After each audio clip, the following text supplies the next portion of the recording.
तो बच्चों कैसे हो। चलो, तो ऑप्टिक्स में अपन ने लास्ट लेक्चर में डिस्कस किया था ray optics.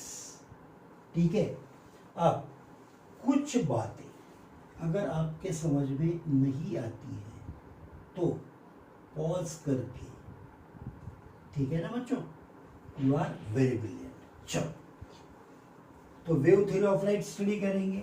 Wave theory of light में न्यूटन्स कार्पिस्कुलर थ्योरी, न्यूटन्स कार्पिस्कुलर थ्योरी। अब ये न्यूटन्स कार्पिस्कुलर थ्योरी में न्यूटन साहब ने क्या बताया? Light travels in the form of very very very small particles, यानी इसे कहा गया टीनी। कुछ लोग इसे टाइनी बोलते हैं। टाइनी बोलो, टीनी बोलो, कोई प्रॉब्लम नहीं बच्चों, ठीक है ना। कंसेप्ट समझ में आना जरूरी है, ठीक है। अब अगर लाइट ट्रैवल होता है इन the form of small particles, तो ये पार्टिकल्स कैसे होते हैं? न्यूटन की थ्योरी में क्या बताया? ये पार्टिकल होते हैं इलास्टिक, रिजिड,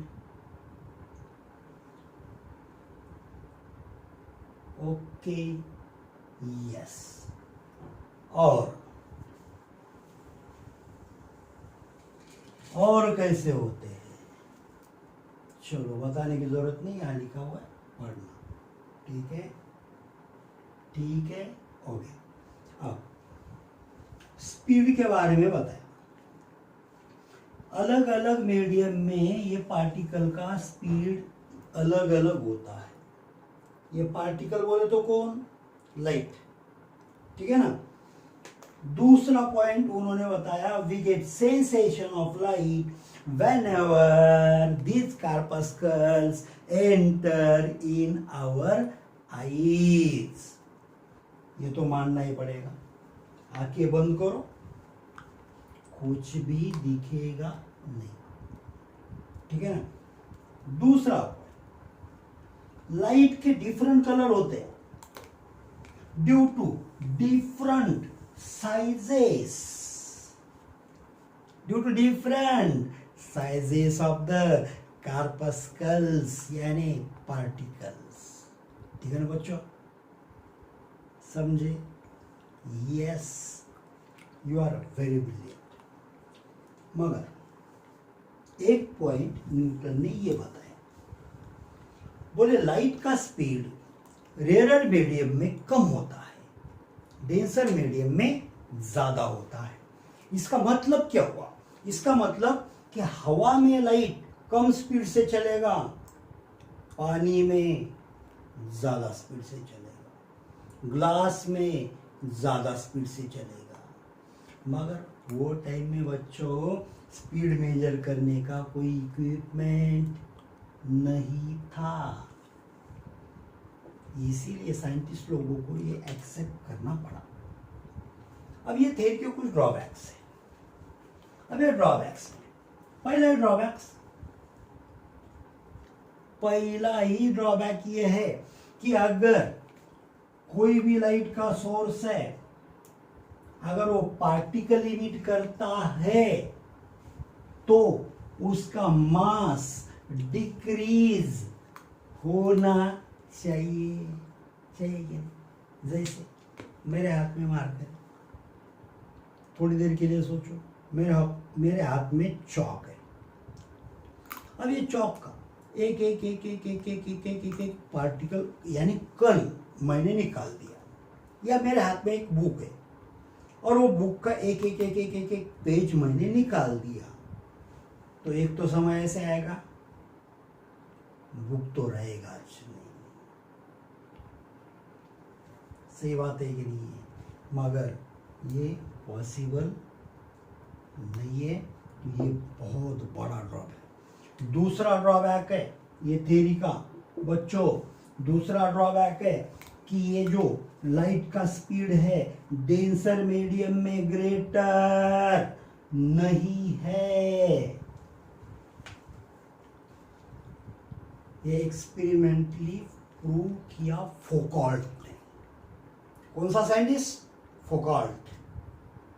फोकॉल्ट ने एक्सपेरिमेंटली प्रूव कर दिया कि लाइट का स्पीड रेयर मीडियम में ज्यादा है, डेंसर में नहीं है। चलो ठीक है, ठीक है ना बच्चों। अब और कुछ ड्रॉबैक्स ये है, न्यूटन साहब ने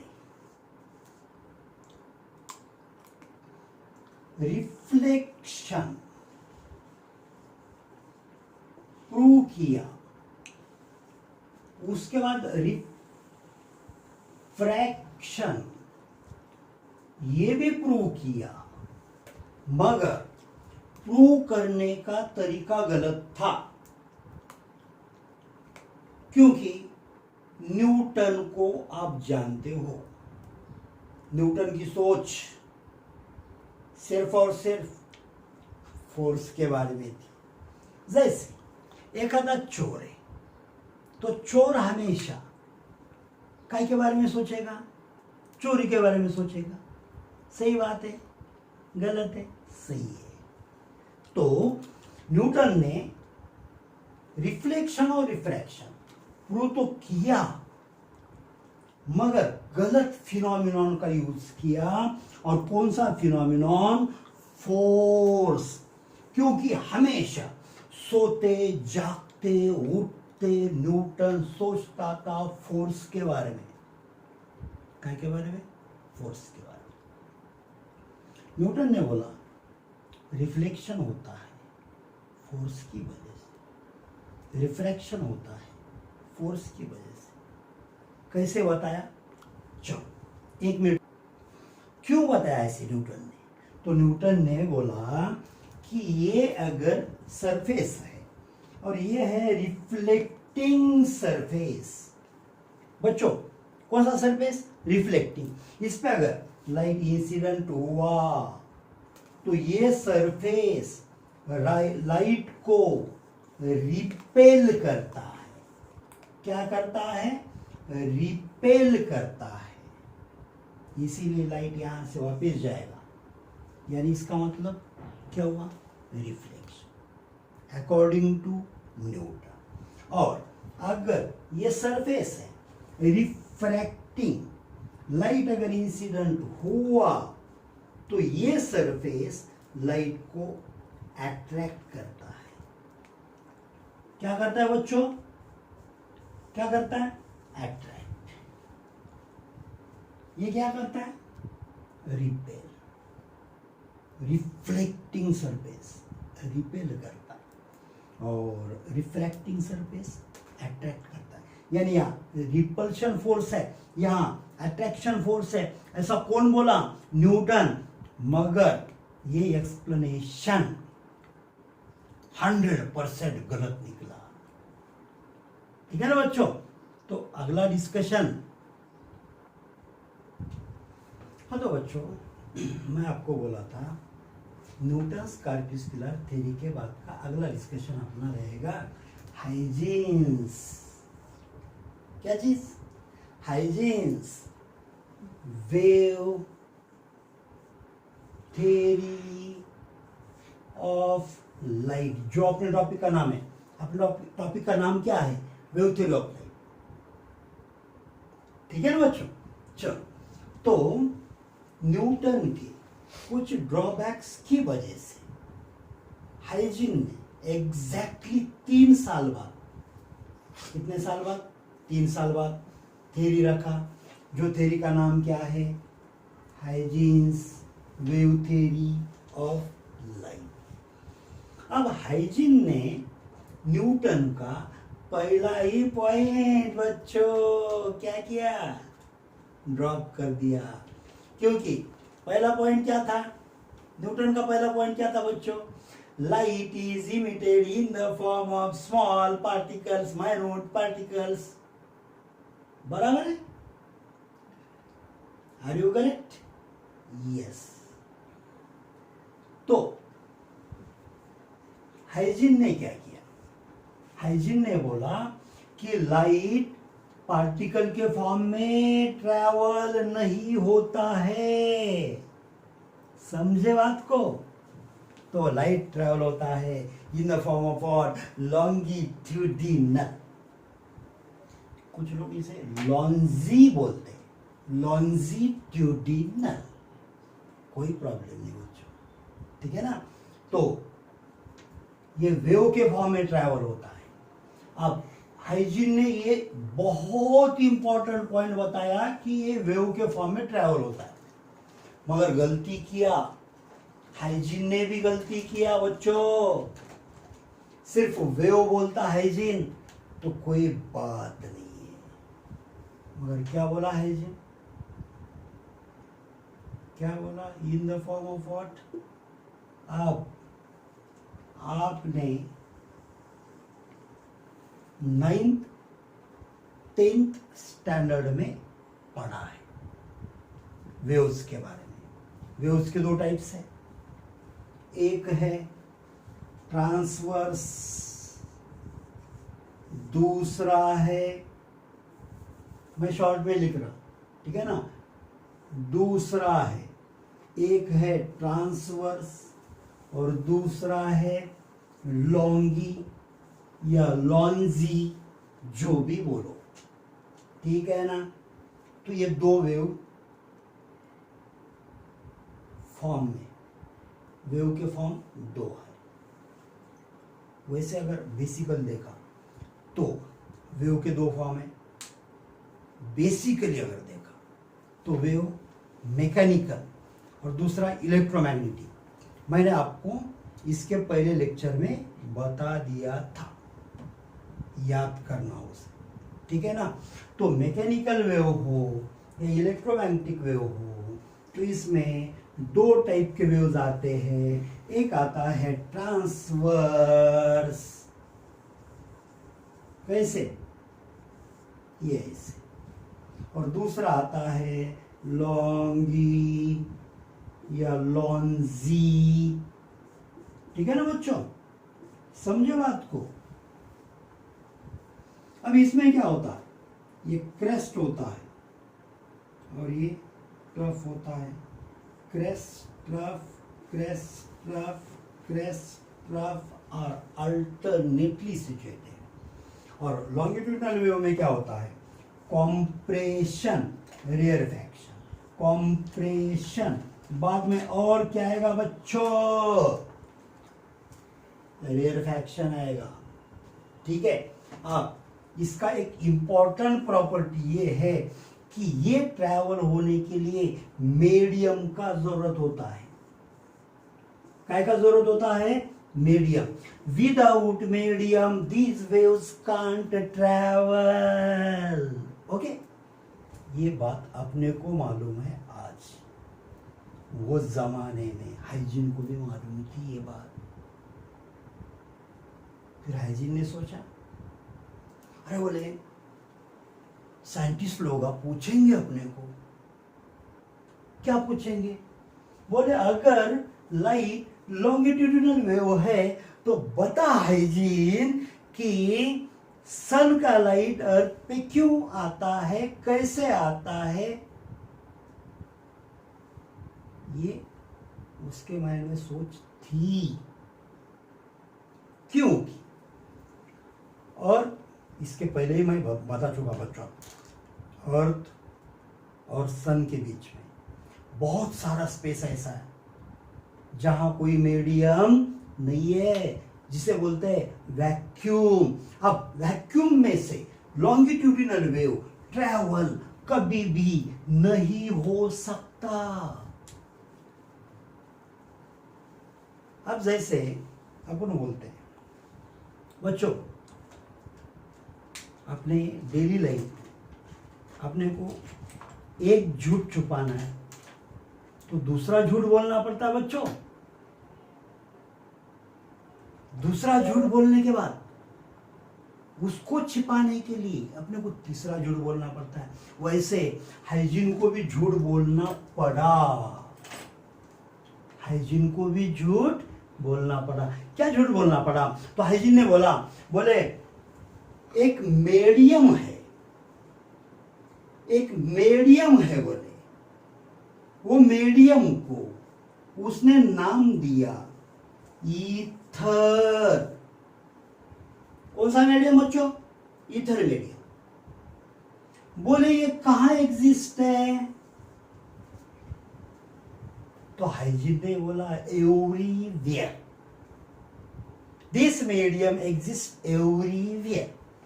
एवरीवेयर का मतलब बच्चों अपने बॉडी के अंदर भी ये मीडियम है। स्पेस में तो है, वैक्यूम में तो है, कहीं पे भी है। बोले हर जगह पे ईथर मीडियम एग्जिस्ट है। इसको उसने नाम दिया हाइपोथेटिकल मीडियम। अपन बोलते हैं साइंटिस्ट लोग ब्रिलियंट होते हैं, हाइजीन भी ब्रिलियंट था। इसने इसको हाइपोथेटिकल, हाइपोथेटिकल का मतलब बच्चों जिसका डेंसिटी, जिसका डेंसिटी 0, डेंसिटी 0, यानी उसको कोई मास नहीं है। क्योंकि बाकी साइंटिस्ट लोग क्या पूछ सकते थे, अगर वैक्यूम में ईथर है तो फिर वैक्यूम को वैक्यूम क्यों बोलना? सही बात है। चलो come to the point now, और इस पे थोड़ा फोकस करना, बिकॉज इस पे थ्योरेटिकल एमसीक्यूज हो सकते हैं बच्चों, ठीक है ना। अपन स्टडी कर रहे CET, जिसे अपन बोलते हैं MHT CET, ओके ना बच्चों। चलो बोले इसका डेंसिटी 0, यानी मास है ही नहीं, ये मीडियम को कोई मास नहीं है। हाइपोथेटिकल मीडियम, कौन सा मीडियम? हाँ, तो डेंसिटी 0, और ये मीडियम कैसा है? Perfectly elastic, perfectly elastic medium. बच्चों कैसा मीडियम? Perfectly elastic medium. चलो अब ये ड्रॉबैक बन चुका हाइजीन के थ्योरी का। हाइजीन ने अगले पॉइंट्स न्यूटन के जैसे बताए, we get sensation of light whenever. अब न्यूटन बोला था corpuscles enter in our eyes, तो हाइजीन बोला wave enter in our eyes. दूसरी बात न्यूटन क्या बोला था? Different colours of light are due to different size of corpuscles, different size of corpuscles बच्चों। तो हाइजीन बोला different colours of light are due to different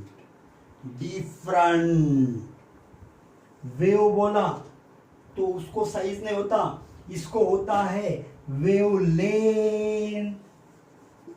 wave को क्या होता है बच्चों? वेव को क्या होता है बच्चों?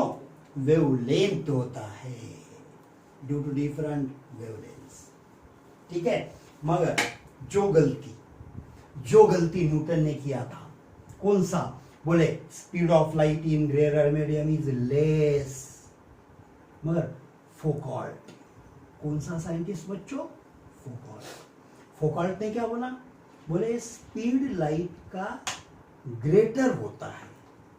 कौन से मीडियम में? रेयर मीडियम में। तो हाइजीन ये गलती नहीं कर सकता। तो हाइजीन ने बोला speed of light in rare medium is greater than the speed of light in denser medium, है ना बच्चों? सही बात है। मान चुके। अब सोचो, बहुत सारे पॉइंट्स न्यूटन के थ्योरी को अकॉर्डिंगली है हाइजीन के, मगर हाइजीन ने जो गलती किया वो गलती कौन सा, तो मैंने बोला आपको ये लॉन्गिट्यूडिनल वेव। अपना इंपॉर्टेंट पॉइंट ये है। आगे जाके बच्चों माइकलसन और मॉर्ले, दो साइंटिस्ट के नाम ध्यान में रखना, माइकलसन और मॉर्ले। माइकलसन और मॉर्ले ने, ये दोनों ने ये प्रूव कर दिया कि क्या बोले कि ऐसा ईथर मीडियम कहीं पे भी एग्जिस्ट नहीं है। हाइजेन क्या बोला था? This medium exist everywhere. और माइकलसन और मॉर्ले ने क्या बोले? Such a type of medium does not exist anywhere. कितना बुरा लगा होगा हाइजीन को, है ना बच्चों? मगर साइंटिस्ट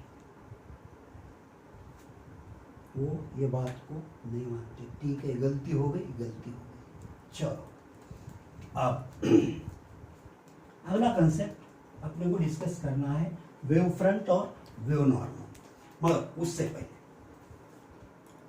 ये हाइजीन के थ्योरी के ड्रॉबैक्स तो आप समझ चुके। एक तो ये